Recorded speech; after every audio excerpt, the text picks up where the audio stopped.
Hello friends, in this video we are going to see the jugular venous pressure. So what is a normal jugular venous pressure and what are the waveforms we are going to see. So basically whenever we see a jugular venous pressure, it reflects the jugular vein waveforms. So which jugular vein? Internal jugular vein waveforms. Now we know that this is our heart and this is right atrium, this is right ventricle, and this right atrium is directly in connection with superior vena cava. Sorry, it is not here. This will be here, superior vena cava, and the superior vena cava continues above as an internal jugular vein, and there is a tributary which is external jugular vein. So this right atrium is in direct connection with the internal jugular vein. So whatever waveform we will observe in the right atrium, they will directly reflected into the internal jugular vein, and this is what the basic phenomenon is about the jugular venous pressure. Now we will see that jugular venous pressure varies directly with right heart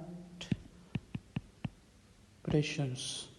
So whatever the pressure in the right heart chamber, such as right atrium and right ventricle, they will be directly reflected into the internal jugular vein, and this is the main advantage of jugular venous pressure.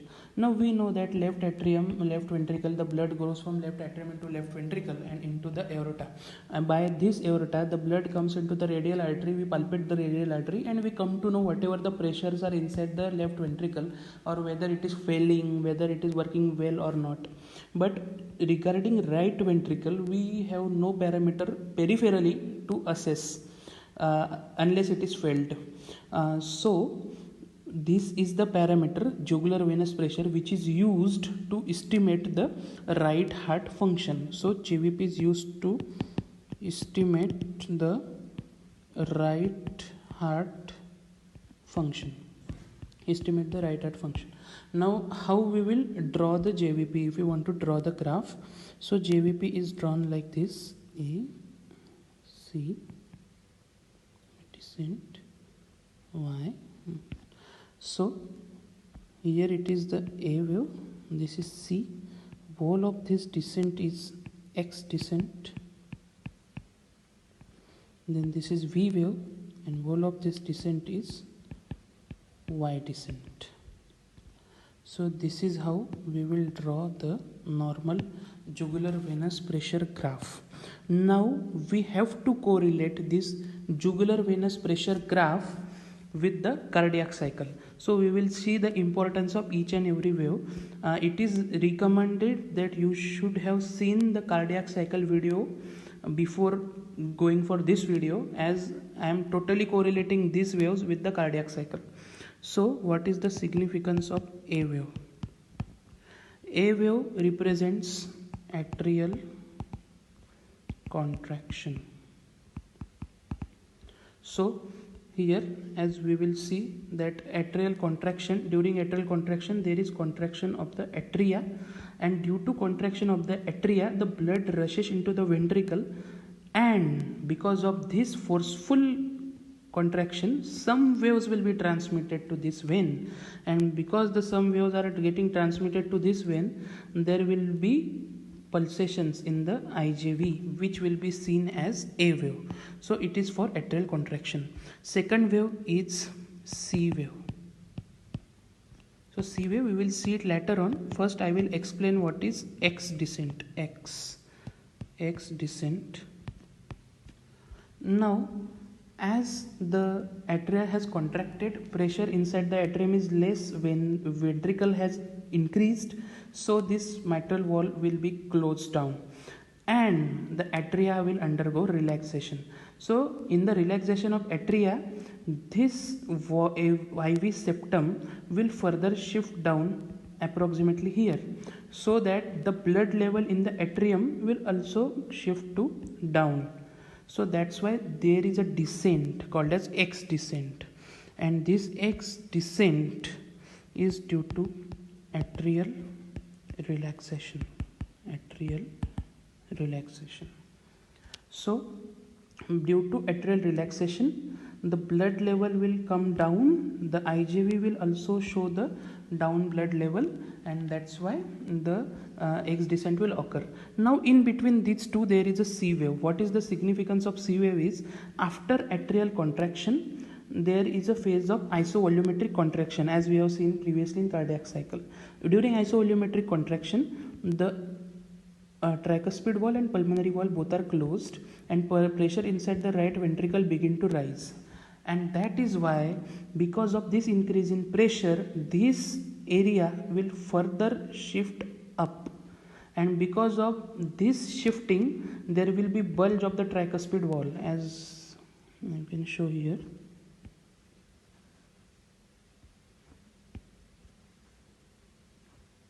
So this was the wall.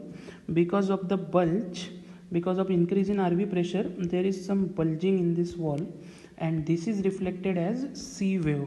So C wave is due to bulging of tricuspid wall into right atrium during isovolumetric contraction phase because of increase in the right ventricular pressure. Next wave is V wave. Now it is all about cardiac cycle. If we correlate the cardiac cycle well, you will remember why the waves are there. So after atrial relaxation again, as we know, after atrial relaxation, the ventricular pressure begin to rise, and ventricle now will eject the blood into the great vessel. As ventricle will eject the blood into the great vessel, and the atria will begin to fill as they are getting relaxed. So X descent was for atrial relaxation. So after atrial relaxation, there is filling of the ventricle with the IJV. So here it is RA, RV, and this is vein. So during atrial relaxation, as atria is relaxing, there is venous return. So because of this venous return, again the level inside the atrium will go up, atria will fill, and this level will go up. So consequently the level in the internal jugular vein will also go up, and there will be a positive wave called as V wave. And so this V wave is due to V for venous. So venous return. Now the next wave is Y descent. Now why there is Y descent? Always remember, by this time we should have realized that descents are when something, the blood is going from atria into the ventricle, then there is descent. And why there is positive wave? As the blood will start to fill up into the atria, there will be positive wave. So right now we have seen that venous return has filled the atria. Again the pressure in the tricuspid wall will increase, right atrium will increase, it will open the tricuspid wall, and it will lead to rapid rush of blood into the ventricles. And because of this rapid rush of blood into the ventricles, this level will further come down, and it will be reflected here also. This level will also come down, and this is your Y descent. So Y descent is because of rapid rush of blood from RA to RV.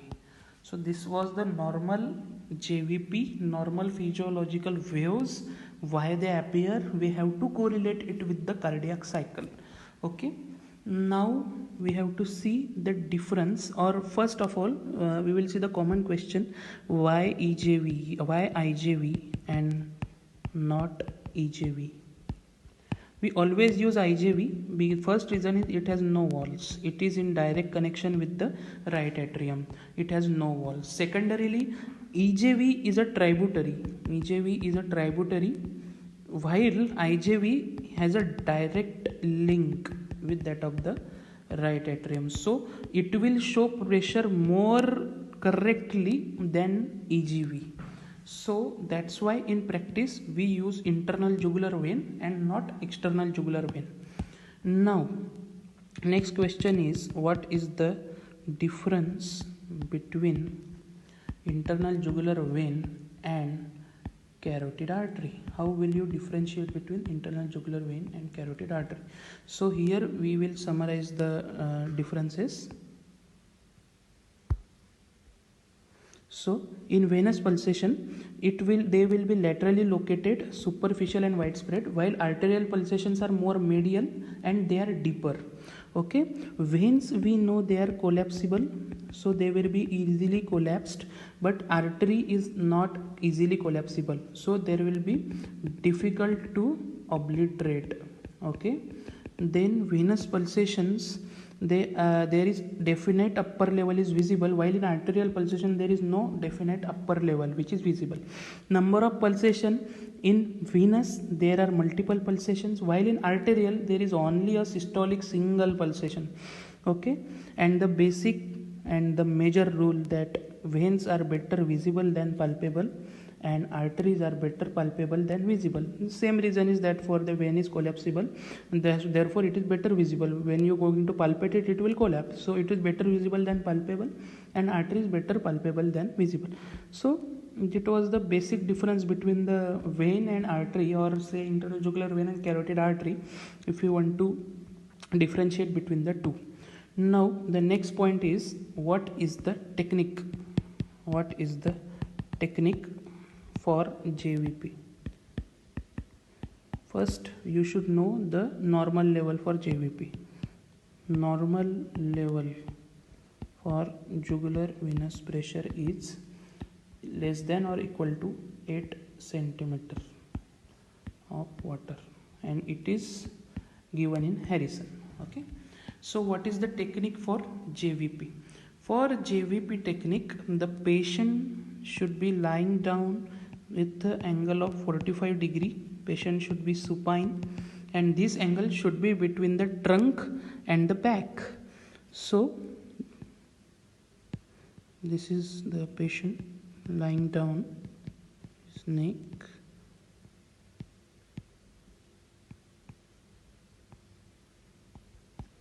So here it is trunk and legs. Here the angle should be 45. It should not be here. The angle is never between neck and shoulder. It is between trunk and legs. So the position should be 45 degrees supine at the bed. Now you have to take two scales. So first is position that we have given to the patient. Second is two scales. So first you have to localize the sternal angle. You have to localize the sternal angle. How to localize sternal angle? You have to slide your finger down the jugular notch. The first elevation you will feel will be the sternal angle or angle of Lewis.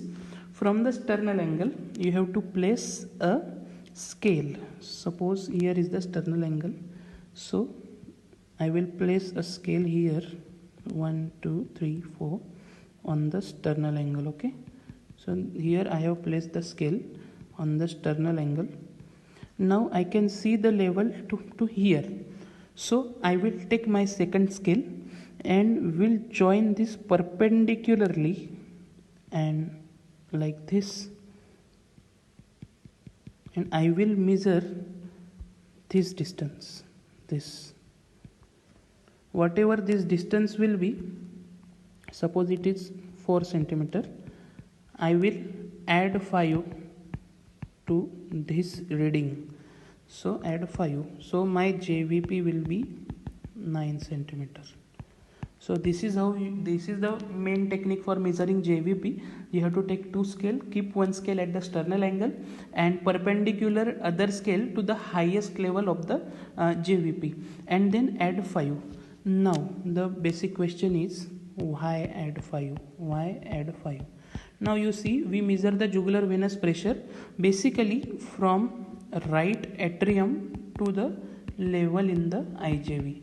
So this is not right atrium, this is sternal angle. So in the heart, the distance between the sternal angle and the right atrium is 5 centimeter and it is fixed. That's why we have to add 5 centimeter to the reading whatever we get during the measurement of JVP. So this is the normal technique by which you should measure the jugular venous pressure.